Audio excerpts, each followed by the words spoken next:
Градежниците се незадоволни и од државата бараат подобар статус и повеќе работа. За нив првите 3 месеци се неповратно изгубени и уште од сега оваа година за нив не може да биде според очекувањата. Веќе ги загубивме првите 3 месеци не само поради временските услови, туку и поради доцнењето и одлагањето на тендерските постапки. Сите најавени капитални инвестиции доцнат, што пак значи и задоцнет почеток на изведбата и одложена сезона за градежниците. Вели председателот на Сдруженијето за градежништво при Стопанската комора Андреа Серафимовски.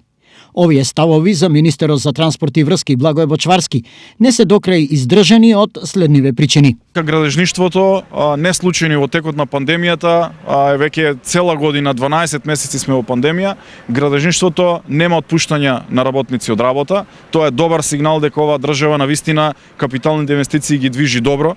Тоа е силен сигнал и знак дека ние работиме на развој на градежништвото и во најтешкото време за државата во оваа пандемија, која што не зафаќа сите, градежништвото останало без отпуштање од работа. Дополнително, мерењата кон крајот на минатата година покажа дека градежништвото покажало и раст. Освен што за нив процедурата е бескрајно долга, домашните градежници се жалат и на третманот од владата.